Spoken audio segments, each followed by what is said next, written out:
Good morning everyone, I am Sweety Singh Rajput. Welcome back to my YouTube channel. आज है 2 अक्टूबर 2023। तो daily current affair में आप लोगों का बहुत बहुत स्वागत है। सो गाइस, कैसे हो? आई होप आप सभी बहुत अच्छे होंगे, बहुत अच्छे से आप लोगों की पढ़ाई चल रही होगी। तो आज है गांधी जयंती, तो आप सभी को हैप्पी गांधी जयंती। आप लोग जो है आज के डे को कैसे सेलिब्रेट करने वाले हो, तो प्लीज आप मुझे जरूर बताइएगा, क्योंकि आप लोगों को पता है 2 अक्टूबर को ही गांधी जयंती मनाई जाती है, यानी कि गांधी जी का जन्म हुआ था आज के ही दिन में। तो इनके बारे में आप लोगों को क्या क्या पता है, जरा आप मुझे कमेंट बॉक्स में जरूर बताइएगा। ओके, जो आज का सेशन है बहुत ज्यादा इंटरेस्टिंग रहेगा, तो प्लीज आप लोग वीडियो के लास्ट तक जरूर बने रहिएगा। अगर आपको वीडियो अच्छी लगती है तो वीडियो को लाइक एंड सब्सक्राइब जरूर कीजिए और चैनल को ज्यादा से ज्यादा शेयर कीजिए, ताकि ज्यादा से ज्यादा लोगों तक इंफॉर्मेशन पहुंचे। ओके, सो आज का लेक्चर हम स्टार्ट करते हैं। आज के लेक्चर में आप जान पाएंगे कि अभी हाल ही में सशस्त्र रामानुज पुरस्कार किसे दिया गया है, तो इसके बारे में भी हम लोग जानेंगे, पूरे डिटेल में क्वेश्चन को डिस्कस करेंगे। और यहाँ पे हम सबसे पहले करने वाले हैं क्विक रिवीजन, जो कि होगा ये 30 सितंबर से रिलेटेड, क्योंकि कल को हमने क्या किया था, यहाँ पे हमने किया था रिवीजन किया था सबसे पहले कि कल तो आप लोगों का वीकली करंट अफेयर था, और परसों को हमने जो भी क्लास किया था वो वहाँ यहाँ पे हम करेंगे उसका क्विक रिवीजन। और टॉप 10 क्वेश्चंस लेके आई हूँ, जो कि हम यहाँ पे डिस्कस करेंगे विद बैकग्राउंड इन्फॉर्मेशन के साथ। और वीडियो के लास्ट में मैं आप लोगों से क्वेश्चन भी पूछूंगी, तो प्लीज आप लोग वीडियो के लास्ट में जरूर बने रहिएगा। सो चलिए स्टार्ट करते हैं आज का सेशन। आप सभी को कमेंट बॉक्स में लिखना होगा जय हिंद जय भारत। ओके, और यहाँ हम करने वाले हैं सबसे पहले क्विक रिवीजन। तो अभी हाल ही में विश्व हृदय दिवस कब मनाया गया? तो 29 सितंबर का दिन, जिस दिन हम विश्व हृदय दिवस के रूप में मनाते हैं। नेक्स्ट है कि अभी UNFPA की रिपोर्ट के अनुसार किस देश में 2050 तक बुजुर्गों की आबादी जो है 20% तक हो जाएगी? तो कौन सा देश ऐसा? वो भारत है। तो भारत में जो है 2050 तक बुजुर्गों की आबादी है वो पूरे 20% हो जाएगी, ऐसा कहा गया है UNFPA के द्वारा। नेक्स्ट है, किस राज्य को दूसरा बाघ अभयारण्य कैमूर जिले में मिलेगा? तो बिहार को मिलने जा रहा है। वही नेक्स्ट है, इंडो अमेरिका 2023 के व्हाइट हाउस फेलो में शामिल हुई है कौन? तो कमल मेघराजानी। ठीक है, तो इनका नाम भी याद रखेंगे। और नेक्स्ट है कि MS स्वामीनाथन, जिनका भी हाल ही में निधन हुआ है, वह कौन थे? तो वह एक वैज्ञानिक थे जिनका भी हाल ही में निधन हुआ है। नेक्स्ट है कि किसे मीडिया रिसोर्स यूजर का काउंसिल इंडिया के अध्यक्ष के रूप में चुना गया है? तो शैलेश गुप्ता। तो इनका नाम याद रखेंगे, शैलेश गुप्ता जी का, जिन्हें अभी हाल ही में मीडिया रिसोर्स यूजर काउंसिल के रूप में चुन लिया गया है अध्यक्ष। नेक्स्ट है कि किस देश ने अभी नूर 3 उपग्रह को कक्षा में प्रक्षेपित किया है? तो ईरान के द्वारा अभी नूर 3 उपग्रह को सफलतापूर्वक लॉन्च कर दिया गया है। नेक्स्ट, कौन सा राज्य जो है दूसरी राष्ट्रीय ताइक्वांडो चैंपियनशिप की मेजबानी करेगा? तो उत्तर प्रदेश जो है इसकी मेजबानी कर रहा है। नेक्स्ट क्वेश्चन है कि टाइम्स हायर एजुकेशन द्वारा जारी वर्ल्ड यूनिवर्सिटी रैंकिंग 2024 में कौन शीर्ष पर रहा है? तो ऑक्सफोर्ड यूनिवर्सिटी जो है इसमें टॉप रैंक को हासिल करने वाली ये यूनिवर्सिटी बन गई है। सो हमने यहाँ पे क्या है क्विक रिवीजन। ओके, तो चलिए अब आगे बढ़ते हैं। आज है गांधी जयंती, यानी कि 2 अक्टूबर। तो थोड़ा इनके बारे में हम जानते हैं, गांधी जी के बारे में। ऑलमोस्ट तो हम लोग बचपन से पढ़ते आ रहे हैं गांधी जी के बारे में, तो एक बार यहाँ पे हम जल्दी से उनके बर्थडे के ऊपर थोड़ा सा हम यहाँ पे क्या करना चाहेंगे, रिवीजन करना चाहेंगे। देखते हैं कि आप लोगों को क्या क्या पता है। तो चलिए स्टार्ट करते हैं। अभी जो है गांधी जयंती जो है हर साल 2 अक्टूबर को मनाया जाता है। भारत और दुनिया भर में गहरा महत्व का एक दिन है, जो कि मोहनदास करमचंद गांधी को अभी जो है इनकी जयंती मनाई जा रही है, इनकी 150वीं जयंती मनाई जा रही है। और जिन्हें जो है महात्मा गांधी या फिर बापू या फिर राष्ट्रीय पिता के रूप में जाना जाता है। तो भारत के लिए तो ये क्या है, राष्ट्रीय पिता के रूप में जाने जाते हैं। और पूरे विश्व में तो इनका जो बोल सकते हैं कि पूरे विश्व में इनका ही नाम है, क्योंकि इन्होंने जो है भारत को बोल सकते हैं कि यानी कि हम लोगों को अंग्रेजों को सिर्फ एक डंडे के बल पर ही बोल सकते हैं कि पूरे भारत देश से भगाने में इनका बहुत बड़ा योगदान रहा था। वही महात्मा गांधी जी का जन्म और ईयर याद रखना है आपको कि 2 अक्टूबर 1869 को गुजरात के पोरबंदर में हुआ था। गांधी जी की 2 महत्वपूर्ण आंदोलन है, वो भी आप याद रखेंगे, जो कि 2 महत्वपूर्ण आंदोलन कौन से हैं? एक है सत्याग्रह यानी सत्यापल और अहिंसा, और उनके दर्शन और प्रतिरोध के उपकरण की आधारशिला बनाई गई। वहीं 30 जनवरी 1948 को नाथूराम गोडसे ने महात्मा गांधी की हत्या कर दी थी। ये भी दिन आपको याद रखना है कि यानी कि 30 जनवरी को ही 1948 में नाथूराम गोडसे के द्वारा महात्मा गांधी जी की हत्या कर दी गई थी। आज तो है महात्मा गांधी जी का जन्मदिन, तो happy Gandhi Jayanti all of you. Okay, so इनका एक विचार जरूर हम आज पढ़ेंगे आज के दिन, क्योंकि महात्मा गांधी के बहुत सारे ऐसे विचार हैं जिसको पढ़कर आप अपने जीवन को बोल सकते हैं कि एक सार्थक जीवन बना सकते हैं। कि स्वास्थ्य ही सही धन है, सोना और चांदी का मूल्य इसके सामने कुछ भी नहीं। यानी कि जो हमारी हेल्थ है वो हमारे लिए बहुत ज्यादा इंपॉर्टेंट है। उसकी जो वैल्यू है ना हेल्थ की, वो किसी गोल्ड या फिर सिल्वर के आगे कुछ भी नहीं मायने रखता। तो याद रखेंगे। तो आप लोगों को क्या करना है, आज से ही अपने हेल्थ के ऊपर काम करना है। सही टाइम पे आप उठेंगे, सही टाइम पे सोएंगे, सही टाइम पे आपको खाना खाना है, पढ़ाई करना है। तो आप लोगों को अपनी हेल्थ के ऊपर प्रॉपर वर्क करना पड़ेगा। तो आप लोग अपनी डेली रूटीन में क्या कर सकते हैं, मॉर्निंग में सुबह जब आप उठते हैं तो 1 गिलास हल्का गुनगुना पानी पीना है, और साथ में आपको कुछ टाइम के लिए यानी 50 मिनट्स या फिर 20 मिनट्स के लिए आपको एक्सरसाइज करनी है। तो मोस्ट इंपॉर्टेंट है ये अपनी डेली लाइफ की रूटीन में आप लोग शामिल कर लीजिए, और आपकी लाइफ जो है पूरे बोल सकते हैं कि झक्कास हो जाएगी, बहुत अच्छी हो जाएगी। ओके, सो चलिए तो आगे बढ़ते हैं, आज का सेशन स्टार्ट कर लेते हैं। बहुत ज्यादा इंपॉर्टेंट है आज का सेशन। तो चलिए फर्स्ट क्वेश्चन को यहाँ पे हम लोग डिस्कस करेंगे मिलके। तो हाल ही में अभी अंतरराष्ट्रीय वृद्धजन दिवस कब मनाया गया है, यानी कि international day of older persons जो है अभी हाल ही में सेलिब्रेट किया गया है। तो किस दिन किया गया है, तो याद रखेंगे 1 अक्टूबर को। ऑप्शन डी यहाँ पे बिल्कुल करेक्ट है। तो 1 अक्टूबर का दिन जो है उस दिन हम क्या मनाते हैं, अंतरराष्ट्रीय वृद्धजन दिवस के रूप में मनाते हैं। क्यों मनाते हैं, ये हमें क्यों मनाने की जरूरत पड़ी, ठीक है ना। तो इसके बारे में हम बैकग्राउंड इंफॉर्मेशन को जाने एक बार। तो वृद्ध व्यक्तियों के लिए अंतरराष्ट्रीय दिवस जो है विश्व भर में हर साल 1 अक्टूबर को ही मनाया जाता है। ये दिन जो है समाज में वरिष्ठ नागरिकों के महत्व के बारे में जागरूकता फैलाने और उनके योगदान को सराहना करने के लिए ही मनाया जाता है। वरिष्ठ नागरिक समाज के लीडर के रूप में अपने कंधों पर बहुत सारी जिम्मेदारी उठाते हैं, वहीं साथ ही साथ इनके द्वारा ही समाज की परंपरा संस्कृति को आगे बढ़ाने में इन्हीं का ही हाथ होता है, बोल सकते हैं।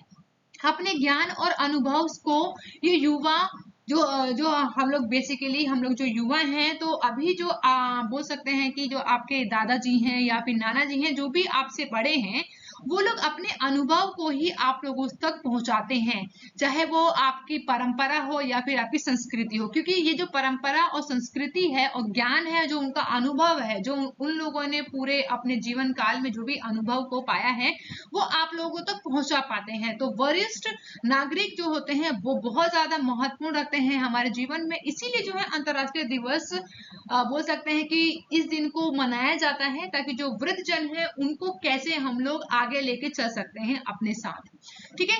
अगर बात करें इस साल की जो थीम है वो इंपॉर्टेंट है, यहाँ पे जो है 2022 की है। तो मैं आप लोगों को जो है पीपीटी में यहाँ पे करेक्ट करके दे दूंगी कि 2023 की थीम क्या है। तो आप लोग फिलहाल 2022 की थीम याद रखेंगे, बदलती दुनिया में वृद्धजनों का अनुरूपण है, ठीक है।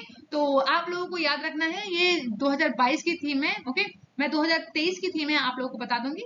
नेक्स्ट है कि 2000 मतलब कि यहाँ पे 1999 को 14 दिसंबर को संयुक्त राष्ट्र महासभा के द्वारा प्रत्येक वर्ष 1 अक्टूबर के दिन को अंतरराष्ट्रीय वृद्धजन दिवस के रूप में मनाने का निर्णय लिया गया था। वहीं 1 अक्टूबर 1991 को इसे पहली बार मनाया भी गया था। यानी कि अंतरराष्ट्रीय वृद्धजन दिवस जो है पहली बार कब मनाया गया था, तो 1 अक्टूबर को मनाया गया था 1991 में। इंपॉर्टेंट है, याद रखेंगे। वहीं अभी जो है एक और पॉइंट है यहाँ पे कि जो विश्व भर में स्वास्थ्य संगठन है यानी कि WHO के द्वारा वर्तमान समय में वृद्ध जनों की संख्या कितनी बताई गई है, 600 मिलियन बताई गई है। तो ये आप लोगों को एक डेटा भी याद रखना है। नेक्स्ट है कि 2025 तक दुगना हो जाएगा और 2050 तक जो है 2 बिलियन को छूने की ओर अग्रसर है। यानी कि अब तक जो है इसका दुगना हो जाएगा 2025 तक, और 50 में तो जो वृद्ध लोग हैं उनकी जो बोल सकते हैं कि जनसंख्या है वो 2 बिलियन तक होने वाली है। तो याद रखेंगे इतना सभी पॉइंट्स को।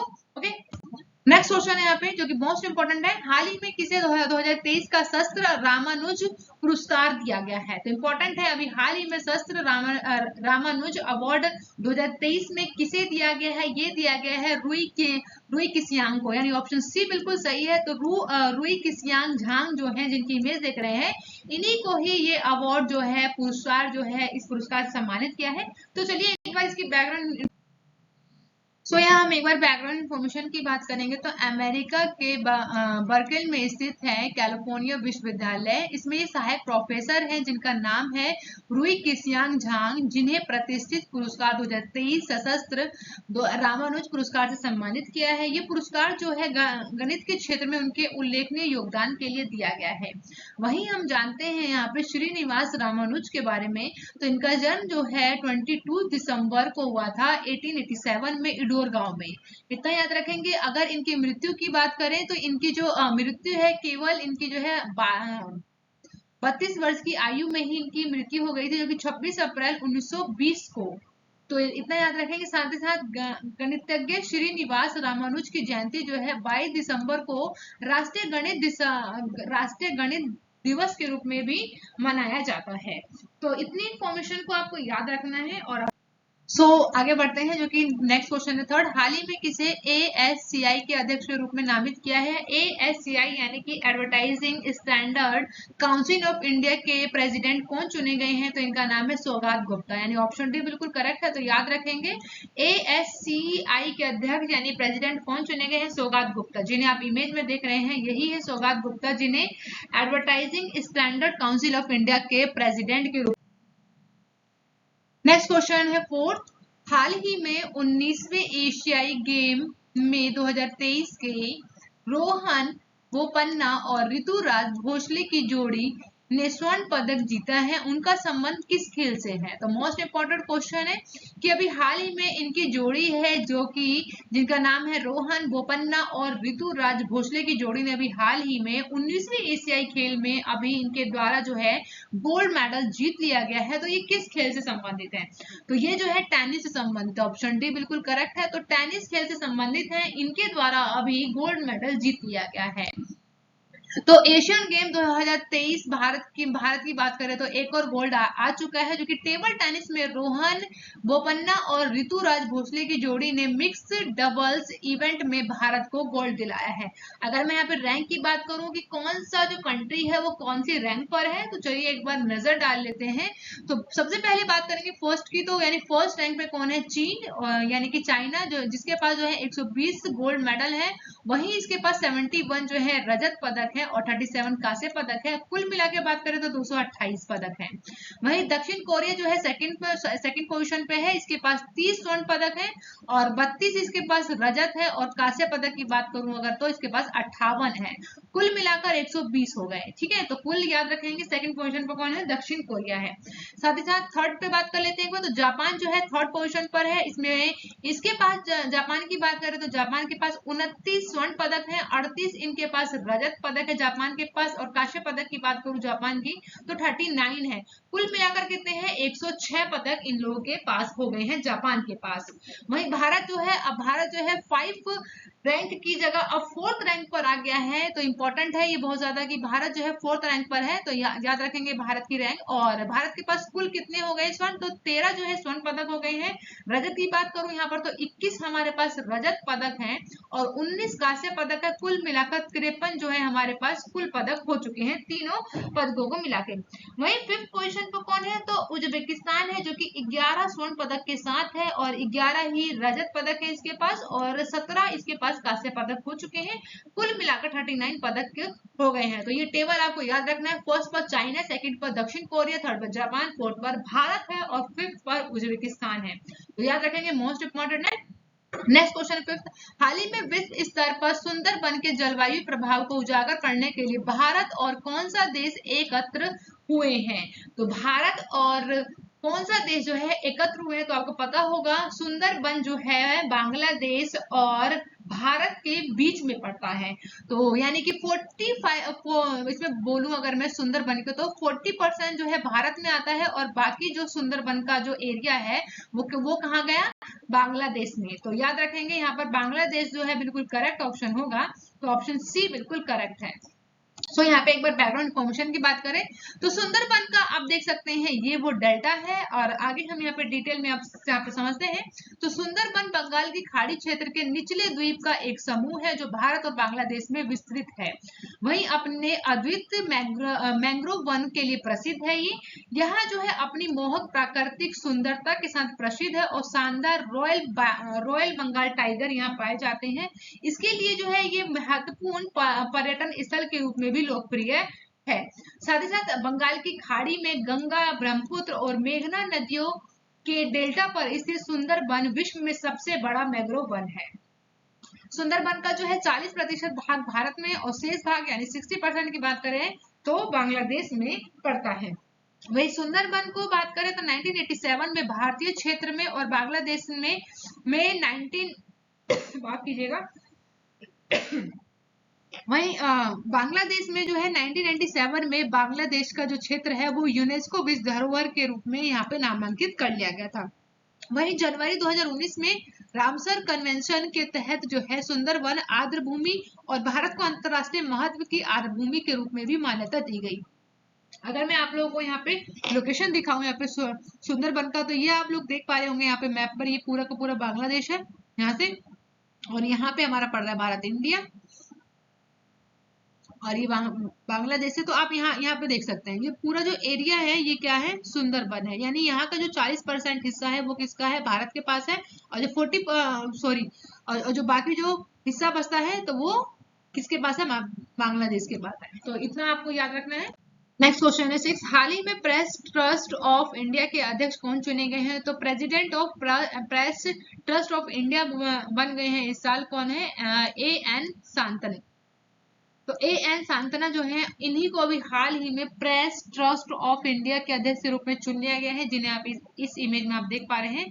तो यही बन चुके हैं अभी प्रेस ट्रस्ट ऑफ इंडिया के अध्यक्ष। तो K.N. सांतना कुमार को 1 साल के कार्यकाल के लिए प्रेस ट्रस्ट ऑफ इंडिया के निदेशक मंडल का अध्यक्ष चुन किया गया है।